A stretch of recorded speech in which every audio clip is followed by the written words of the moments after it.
સમીર ઉર્ફે મરગો નામનો આરોપી છે, એના ઉપર 14 ગુના છે। એ ગુચીટોકમાં હાલ જેલ હવાલે છે। આ ડિમોલેશનમાં કેટલાક ગુનેગારોના જે ઘરો હતા તે પણ તોડી પાડવામાં આવ્યા છે। 1000 કરતા વધુ ઘરો પર બુલડોઝર જે છે તે ફરી વળ્યું છે।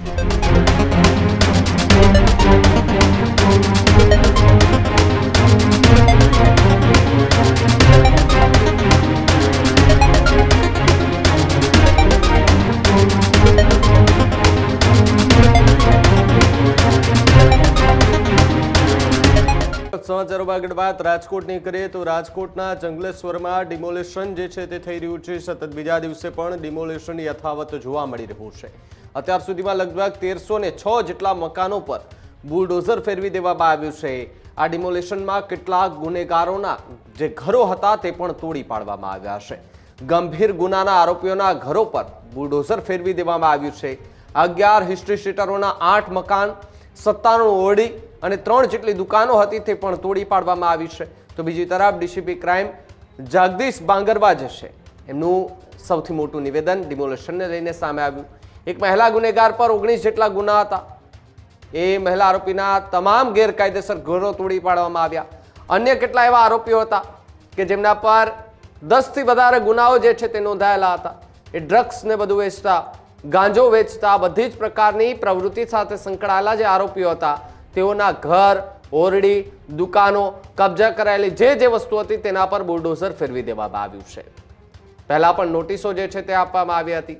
નોટિસનો જવાબ ન અપાતા આખરે ડિમોલેશનની પ્રક્રિયા જે છે તે હાથ ધરવામાં આવી અને અંતે 1000 કરતા વધુ ઘરો પર બુલડોઝર જે છે તે ફરી વળ્યું છે। આપને આ દ્રશ્યો ટીવી સ્ક્રીન પર દેખાઈ રહ્યા હશે કે જ્યાં જેસીબી જે છે તે એ ઘરોને પાડી રહ્યો છે ને આજી નદીનો એક કાંઠો જે છે તે આખું એક પોળો કરી દેવામાં આવ્યો છે, જે ગેરકાયદે બાંધકામ કરવામાં આવ્યું હતું।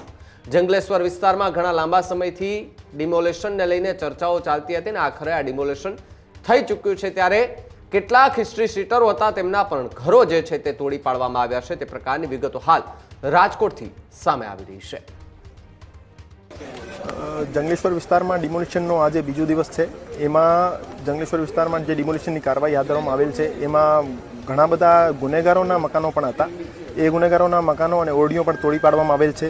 દાખલા રૂપે જોઈએ તો રહેમત ઉર્ફે રમા જુનેજા નામની જે આરોપી છે એના ઉપર 19 ગુના છે અને એ ગાંજો વેચવાનું અને જુગાર રમાડવાનું કામ કરતી હતી। એના 3 આલિશાન મકાનો હતા અને 48 ઓરડીઓ એની તોડી પાડવામાં આવેલ છે। સમીર ઉર્ફે મરગો નામનો આરોપી છે, એના ઉપર 14 ગુના છે। એ ગુચીટોકમાં હાલ જેલ હવાલે છે। એની પણ ઓરડીઓ હતી। સમીર ઉર્ફે સંજલો જુનેજાની વાત કરીએ તો એના ઉપર 12 ગુના દાખલ થયેલા છે, એની 16 ઓરડીઓ હતી। ઇમરાન ટીકડો જેના ઉપર 27 ગુનાઓ દાખલ થયેલા છે, એના પણ અહીંયા મકાનો હતા। અને એ રીતે જે તમામ મોટા મોટા હિસ્ટ્રી સીટર, બુટલેગર, ટપોરી માણસો છે એ પોતાના આલિશાન મકાનો બનાવીને જંગલેશ્વરમાં રહેતા હતા અને નાની નાની ઓરડીઓ નદીના પટમાં બનાવી એ ઓરડીઓ નાના માણસોને ભાડે ઉપર આપતા હતા અને ભાડું ઉઘરાવીને આ ભાડાની રકમ ગુનાખોરીમાં વાપરતા હતા। અને ગુનાની વાત કરીએ તો જંગલેશ્વર વિસ્તારમાં છેલ્લા 8 વર્ષમાં 61 હથિયારોના કેસ થયેલા છે, જેમાં 64 આરોપી છે। 52 લાખનો ડ્રગ્સ પકડાયેલ છે, જેમાં ગાંજો, હિરોઈન, ચરસ, ડોડા ઇત્યાદિ છે। એમાં 53 આરોપી છે।